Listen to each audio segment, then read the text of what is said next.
make the mistake that just because you're close by, that you're close to. Okay? Carrie and I could be in the same room and I could be 1,000 miles away. We could be in the same house and she doesn't even know I'm there. Guilty, guilty, guilty, guilty. My wife deserves for me to be close to her, not close by her. The next thing.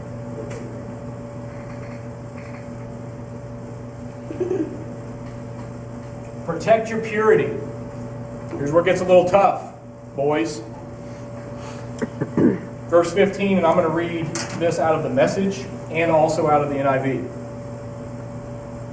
The woman says to her man, then you must protect me from the foxes. Foxes on the prowl. Foxes who would like nothing better than to get into our flowering garden. NIV.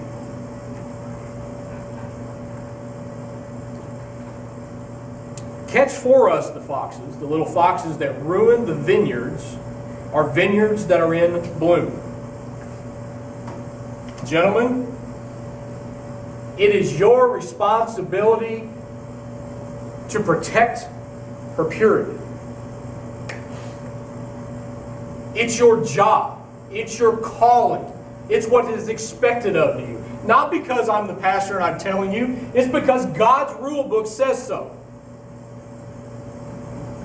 Do you know what she's saying? She's saying, you must protect me.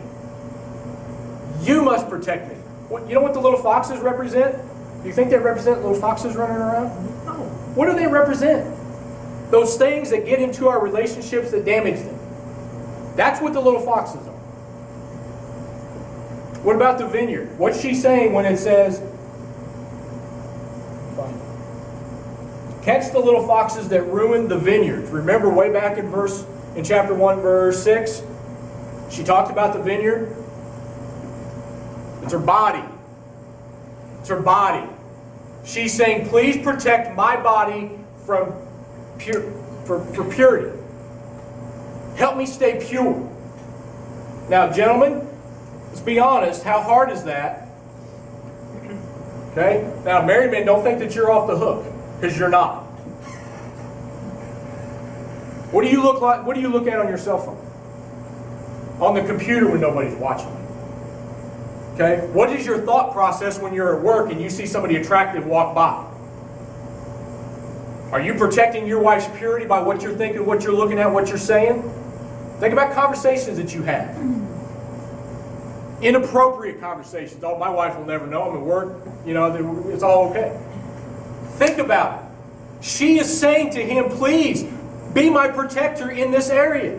But you know what? Men are so driven by the physical that she comes whoo, in the little camouflage thing at Orscheln's and you're like, okay, let's go. That's not what she wants. She wants an emotional, spiritual relationship with you. That's what she wants. She wants a man who says, hey, no. Because I know what God's rule book says, and I'm going to love you and honor you the way Christ loved and honored the church.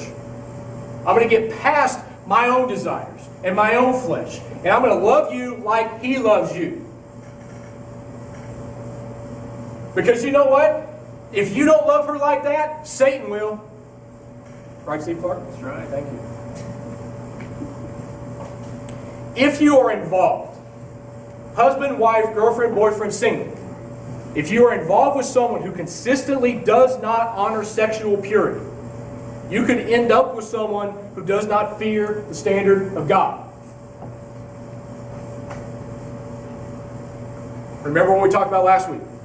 You either praise God and worship God together and serve God together, or you sin together. Men, you got to stand up and step up and protect her purity. How do you guard against it? There's 4 things. And when you got to set your standards. We talked about those standards last week. Okay? Set your standards. 4 feet on the floor. My mom and dad used to tell me that. Never knew what it meant. But, fellas, you and your girl are sitting on the couch, watching the movie, lights are off. blankets over you because it's cold, even though the inside of the house is 80. Okay? She does this. Over your legs. Over. Right? Because we are too stupid to go, whoo, whoo, whoo. Put them on the floor. You know why? Because we want to go talk about it in the locker room or at the gym. Because back in middle school, back in the day, way back when, it was story time every single Monday. And if you didn't have a story to tell, you were a freak. You were a chicken, you were a coward.